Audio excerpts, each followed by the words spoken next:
Hi guys, welcome back to another Delta video looking at the Delta Armory series, and we do have a licensed item to look at today. So GrandPower is one of the licenses that Delta Armory hold, so I brought a couple of their platforms out just to have a little dive into and see what they're all about really. They are a little bit more of a basic entry model, sort of aimed at that sort of starter, but they do have a really good sort of base internal, pre-upgraded slightly. They're not MOSFETted, so you don't have to worry about electronics or anything like that. They're pretty much plug and play, but there's loads of bits inside. As always, we'll start at the front and work our way back, and we do have the B15 and the A10 to look at.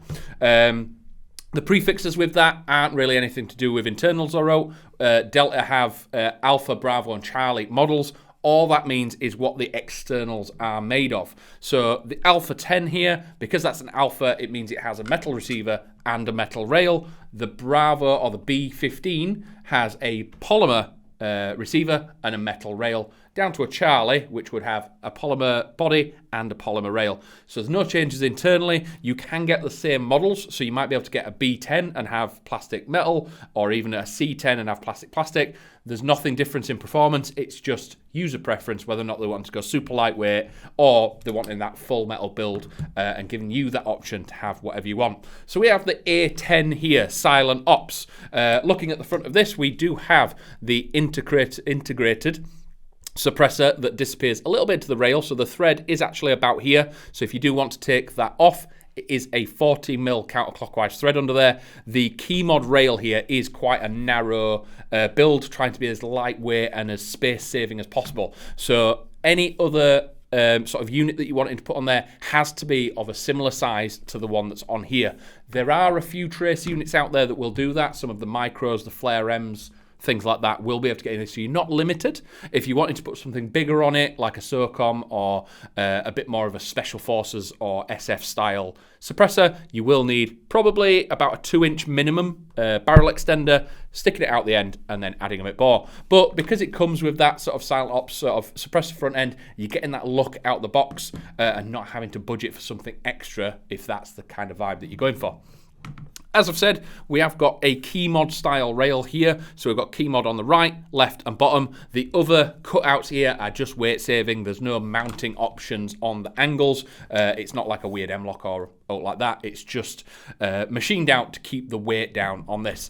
On the top, we do have 22mm Riz standard fitment for like your PEC boxes, torches, anything like that can go on the top. If you don't have the direct key mod mounts, you can get key mod rail sections. So again, fully versatile, but because it is that super lightweight, super low profile handguard, it's very maneuverable, this thing. I can definitely feel how this could get thrown around.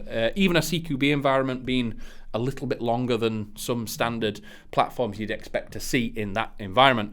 It does come with the iron sights that are attached, and these are spring loaded, so dropping down, simply pressing the button behind lifts them up when they're needed, and you do have a day-night sight, sort of peep sight system at the back that again can drop down, get out of the way and deploy them when you need.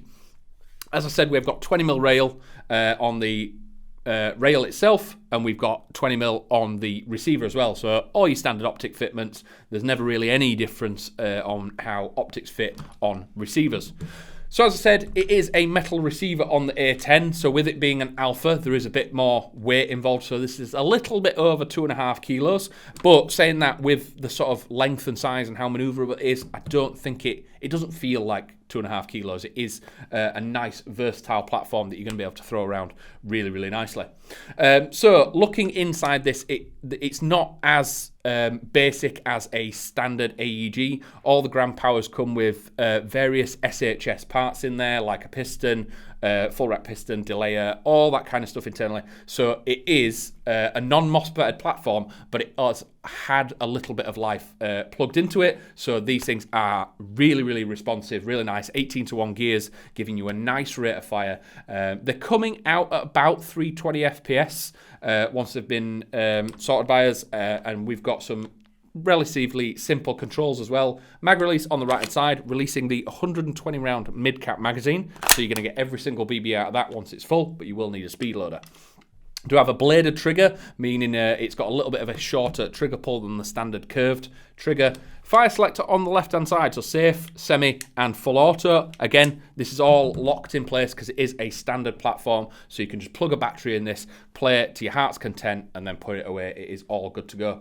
We do have sling points at the back, standard sling plate here for single point slings, and we do have a QD point at the back if you wanted to mount something different. There's nothing on the rail, so if you're wanting to 2-point or sort of front sling this thing, you will need an adapter to go on the front. Standard 6mm stock as well, and the pinch system at the back, so the two tabs at the bottom. Pressing them in allows you to release the back of the stock, accessing the battery, which is a Tamiya style connector. Simply put it in, locks it back together, and you're good to go. So it is the Alpha A10 Silent Ops version. Again, got that really cool sort of high-speed, low-drag look with the key mod system and the standard setup. Looking at the B15, again, very, very popular look with this one, with the sort of quad rail at the front, and we have got the standard rail markings on this. We've got the RIS markings, so if you have got different builds, maybe a pec box and a grip, and a certain setup for CQB, and then you're whipping it all off and maybe throwing a grenade launcher in or something else for outdoors. All these markings are just something that you can note down for different accessories, so where if you are keeping this as your build, you can swap them out and just remember what T markings are on rather than having to replace them, re-zero, and all that kind of good stuff. As previously with the Alpha model, the B15 does have a 14mm counterclockwise thread. So with this being flush to the rail, you'll be able to throw any adapter or any device you want on the front of here. SOCOM, Hasta Mistracer, anything like that will just go straight on here, allowing you to build this into sort of any of the very common SF builds that this thing is at the moment. Lots and lots of Special Forces units using the quad sort of Mark 18 style build, and we've got a similar across the top with all the RIS. The same flip up iron sights that can be deployed as and when, so it means that if you are setting this up with sort of lights, lasers, optics, you're not worried about taking these off. You can drop them, and worst case scenario, your battery runs out on your optic, throw these up, you can shoot through the tube and still have a functional platform and an accurate platform whilst you're playing. Obviously, with this being a polymer body, it is a little bit lighter, and again, as manoeuvrable. It is really, really comfy, and you've got all the standard builds inside. It does come, they both do come with 6.03mm tight bore barrels, so you're going to expect a really, really good accuracy out of these. Even at range, you're going to keep that grouping nice and tight. There's a slight difference in barrel length. I think the A10 is about 360, the B15 is a little bit shorter, but it's going to be sort of slightly negligible when it comes to range. There might be a little bit of a difference in FPS, but that's about it. So if you're looking for something that's a bit more entry level but has a little bit of sort of soul behind it with the parts internally changed with all the SHS parts, knowing that this thing is going to run and just run and run and run and run and run. You could throw thousands of BBs through this thing and it will just keep trucking and just be a solid workhorse platform for you. These are the GrandPower licensed Delta Armories. So we've been looking at the B15, so the Bravo 15 is the quad rail version, and the A10 Alpha is the Silent Ops variant. This is something that you're interested in. They are online right now, so if you want to grab one, you can do. Check out all the information, and there's loads of tech sort of specs online about what is actually fully inside these things, and you'll get a better idea of how they're going to perform when they're in your hands. But if this is something that you're interested in, drop a comment down below how you'd build them up if you're thinking like ACOG and pec box grip, or you'd throw a grenade launcher in it. Let us know how you would trick up your GrandPower if you had one. But if that is everything for today, thank you very much for watching as always, and I'll see you in a bit. Bye.